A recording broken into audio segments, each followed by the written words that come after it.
Hello বন্ধুরা, তোমরা সবাই কেমন আছো? আমি আবার একটি ছোট্ট ভিডিও তোমাদের সাথে শেয়ার করব আজকে। তো দেখো, আজকে আমি তোমাদের সাথে শেয়ার করব প্রিন্সেস কাট ব্লাউজের মানে কাটিংটা তোমাদের সাথে শেয়ার করব। আমি কিভাবে কাটিং করি ওটাই তোমাদের সাথে শেয়ার করব। তো যার জন্য বানাবো তো তার আমি মানে মেজারমেন্ট নিয়ে নিয়েছিলাম, সমস্ত মাপ আমি এখানে করে নিচ্ছি। ঝুল নিয়ে নিয়েছি, কোমরের মাপ নিয়ে নিয়েছি, ছাতির মাপও নিয়ে নিয়েছি। তো এখন স্কেলটা দিয়ে এখন সমান করে দাগ টেনে নিচ্ছি। দেখো, আর্মহোলের এটা আমি গোলাইয়ের মাপটাও করে নিলাম। এখন গলার দিকের কাটিংটা করব। তো গলাটা ওর ইউ টাইপেরই থাকবে, তো ওইভাবেই আমি কাটিংটা করব। তো দেখো, গলার ডিজাইনটা করা হয়ে গেল। এখন আমি প্রিন্সেস কাটের কাটিংটা করছি।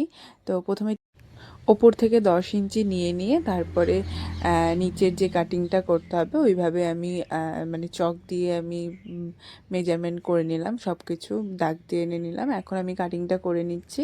তো দেখো, আমাদের ফার্স্ট পার্টটা কাটিং হয়ে গেল প্রথমে। এখন আমি ওই মানে প্রথম পার্টটা বসিয়ে পেছনের পার্টটা কাটিং করছি। তো ওইভাবে কাটিং করে এখন আমি ওটা সরিয়ে নিয়ে এখন আমি পেছনের যে গলার মানে পেছনের পিঠের মাপটা ওই মাপ অনুযায়ী আমি কেটে নেব।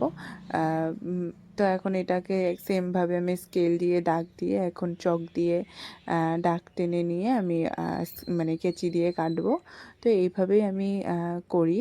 আর তোমরা জানিও, প্রথমে আমি মানে লাইনিংটা কাটিং করি, তারপরে আমি মেন ফেব্রিকে কাটিংটা করি।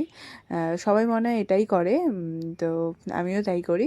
তো দেখো, আমি এভাবে কাটিং করে নিচ্ছি। আর তোমাদের বুঝতে অসুবিধা হলে তোমরা আমাকে আবার মানে জানাতে পারো, কমেন্টে জানাতে পারো। আমি আবার একটু চেষ্টা করব ভালো করে ভিডিও করার।